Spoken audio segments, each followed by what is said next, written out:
Baik, Assalamualaikum warahmatullahi wabarakatuh. Selamat sore, Prof. Hilman dan teman-teman semuanya. Kami dari kelompok 3 ingin mempresentasikan proyek kami dengan judul mengoptimalkan teknik pemilihan fitur dan pengurangan fitur untuk mengatasi Curse of Dimensionality dalam model pembelajaran mesin. Next.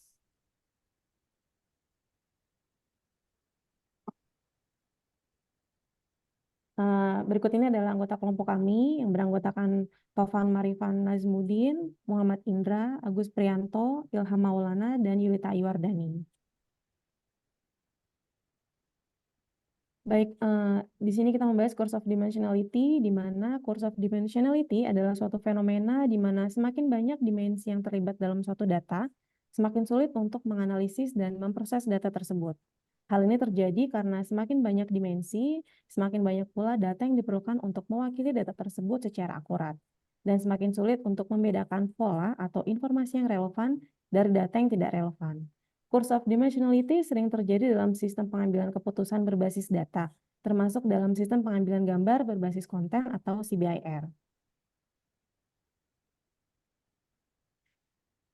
Dan tujuan pada penelitian ini, jadi kami menggunakan dataset Darwin, dataset toxicity, dan dataset gene expression cancer RNA section.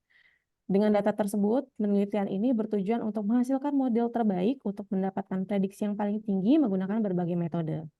Untuk mendapatkan akurasi paling bagus, dalam penelitian ini digunakan beberapa data cleaning, outlier identification and removal, filter selection, splitting the data into training and testing dataset. Dan uji metode tersebut dengan setidaknya 5 klasifikasi yang paling cocok untuk dataset. Baik demikian dan akan dilanjutkan oleh rekan kami yaitu Saudara Tovan, kami persilakan. Oke, baik. Untuk selanjutnya ada metode penelitiannya. Di sini ada identifikasi masalah, yang kedua ada pengumpulan data, tiga ada pemrosesan data, yang keempat ada model klasifikasi, dan yang terakhir ada evaluasi model. Untuk yang pertama, identifikasi masalah ya. Berdasarkan latar belakang yang telah dijabarkan, masalah yang ditemukan yaitu melakukan perbandingan algoritma. Ada logistic regression, decision tree, super vector machine, random forest, dan KNN. Untuk mengetahui model klasifikasi yang mana memiliki akurasi terbaik dalam pengumpulan data penyakit tersebut. Untuk yang kedua, pengumpulan data. Pengumpulan data ini dalam penelitian ini diambil dari kumpulan data milik Darwin, yang kedua itu toxicity, dan yang ketiga gene expression.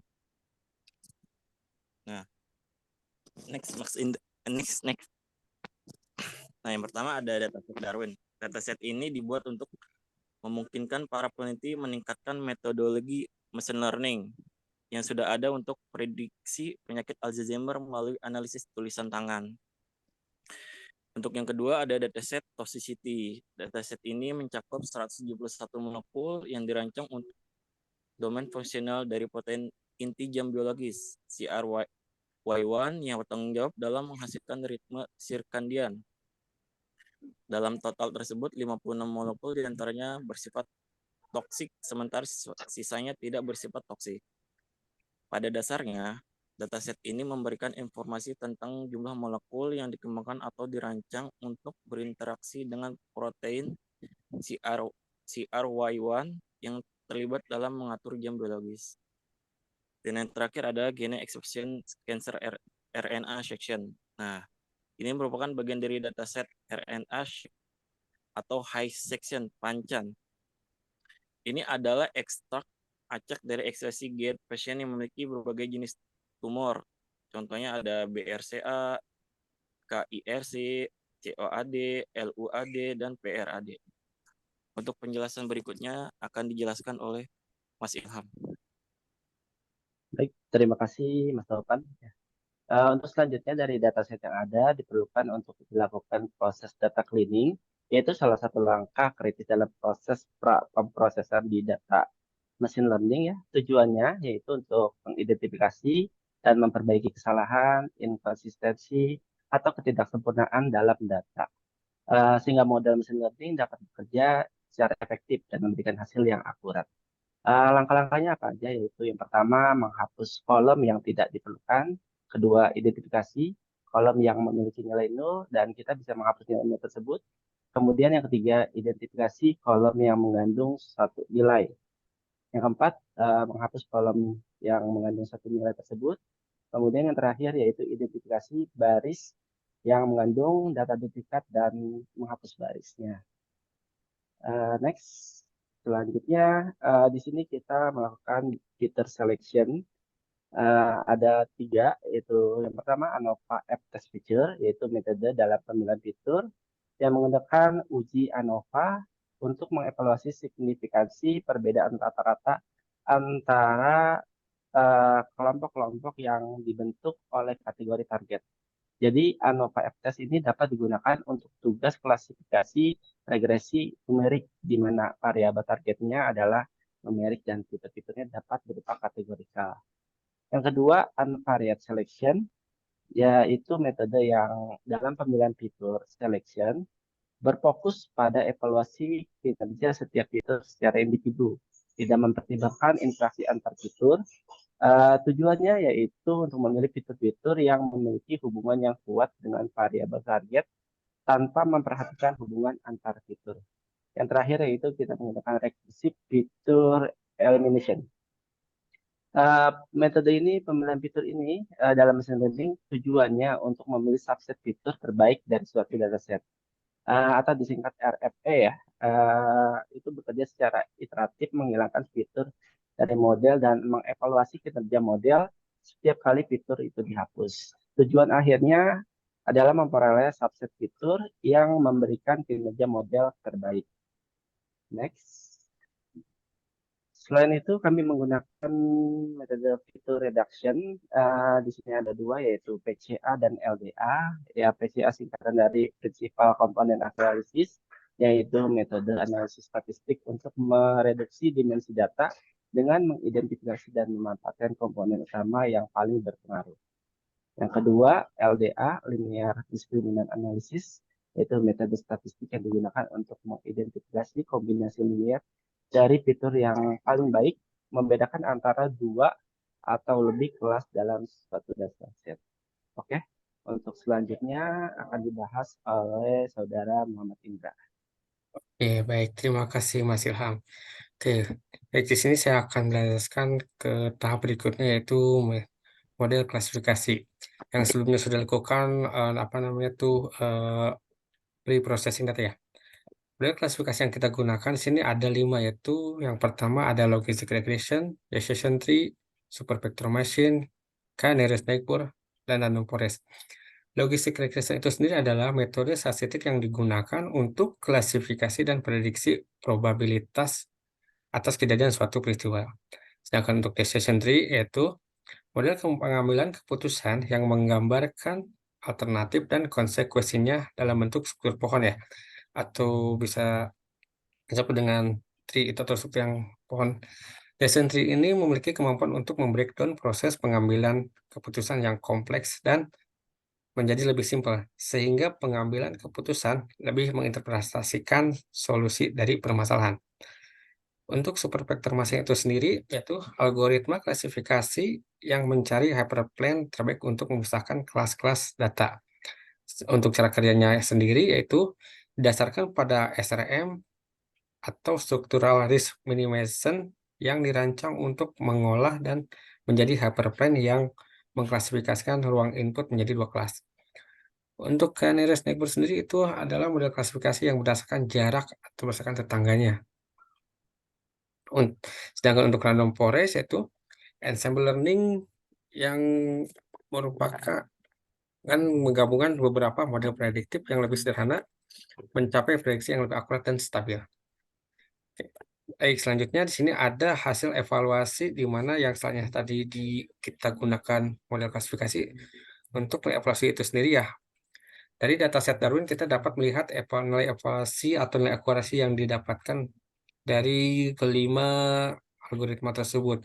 Untuk feature selection sendiri, yaitu feature selection ANOVA, nilai tertinggi yang digunakan dalam model klasifikasi itu terletak pada logistic regression dan decision tree dengan nilai akurasi 82,86. Untuk selection univariate sendiri itu ada di logistic regression ya dengan nilai 85,71. Untuk selection RFA ada di model klasifikasi random forest dan super vector machine dengan nilai akurasi 82,86. Sedangkan untuk feature reduction VCA sendiri, nilai tertinggi akurasinya terdapat pada model klasifikasi random forest, super vector machine, dan KNN dengan nilai 88,57. Sedangkan untuk feature reduction LDA, hampir semuanya nilainya sama ya, di angka 71,43. Baik, untuk nilai akurasi dari dataset toxicity, dan letak untuk feature selection ANOVA itu nilai tertingginya ada di logistic regression, super vector machine, dan KNN dengan nilai akurasi 68,57. Untuk selection univariate sendiri itu nilai tertingginya ada di logistic regression, random forest, decision tree, super vector machine dengan nilai akurasi 68,57. Sedangkan untuk feature selection RFA, nilai akurasi tertinggi ada di model klasifikasi logistic regression dan KNN dengan nilai akurasi 68,57. Sedangkan untuk feature reduction VCA, nilai tertingginya ada di model klasifikasi logistic regression, decision tree, super vector machine dengan nilai akurasi 68,57. Yang terakhir, feature reduction LDA, nilai tertingginya ada di model klasifikasi random forest, decision tree, super vector machine, dan KNN dengan nilai akurasi 57,14. Untuk evaluasi nilai akurasi dari dataset Gene Expression, yang pertama selection ANOVA ya. Nilai tertingginya ada di logistic regression, decision tree, super vector machine, dan KNN dengan nilai akurasi 88,82. Untuk feature selection univariate, kita bisa lihat yang hampir semua model klasifikasi itu nilainya sama ya, di angka 88,82. Begitupun juga dengan feature selection RFV. Nilainya juga kita mendapatkan nilai yang sama, yaitu di angka 88,82. Untuk fitur reduction-nya sendiri itu yang PCA itu nilai tertinggi ada di logistic regression, random forest, super vector machine, dan KNN dengan nilai akurasi 88,82. Sedangkan untuk fitur reduction itu sendiri nilai tertingginya ada di logistic regression, precision tree, super vector machine, dan KNN nilai akurasi 88,82. Baik, selanjutnya untuk kesimpulan dan saran dari hasil eksplorasi kita dataset akan dijelaskan oleh Saudara Mas Agus. Oke, dipersilakan. Ya, baik, terima kasih Mas Indra atas waktunya. Di sini saya coba akan menjelaskan kesimpulan dari penelitian kami bahwa perbandingan algoritma machine learning yang telah dilakukan menghasilkan nilai akurasi yang hampir akurat, yaitu logistic regression, super vector machine, dan KNN. Dengan 5 feature selection, nilai akurasi mencapai 88,82%. Untuk random forest dengan nilai 86,84%, dan decision tree memiliki nilai akurasi 88,51%. Pada dataset toxicity, akurasi yang didapat masih rendah di antara dataset lain. Dengan algoritma logistic regression, support vector machine, KNN, random forest, dan decision tree, nilai akurasi 67,14 pada feature selection RFA. Penelitian ini menunjukkan bahwa dataset Gene Expression dengan algoritma logistic regression, support vector machine, dan KNN lebih akurat dengan 5 feature selection yang digunakan daripada dataset toxicity saat melakukan klasifikasi data. Hasil penelitian ini masih perlu diuji pada dataset lain serta dapat dibandingkan dengan algoritma klasifikasi lainnya. Oke, next. Next, saran dari kelompok kami, yaitu saran kami pada penelitian selanjutnya, yaitu mencari dan mengumpulkan dataset dengan pengelompokan data yang lebih banyak. Dataset dapat diolah lebih dahulu agar mendapatkan kualitas data yang lebih baik. Kita juga dapat melakukan perbandingan menggunakan algoritma machine learning lain yang dapat digunakan dalam masalah klasifikasi. Pengembangan penelitian harus terus dilakukan hingga mendapatkan model machine learning terbaik dalam upaya menemukan dan mempercepat yang tepat untuk mengolah dataset. Tahap berikutnya adalah model ini bisa diimplementasikan pada aplikasi berbasis website ataupun mobile agar lebih mudah dalam penggunaannya. Itulah kesimpulan dan saran dari kelompok kami. Terima kasih. Saya kembalikan ke Mbak Yulita.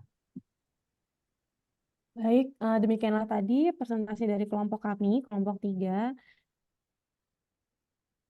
Kami membuka pertanyaan di sesi tanya jawab nanti. Terakhir, kami mengucapkan terima kasih dan Assalamualaikum warahmatullahi wabarakatuh.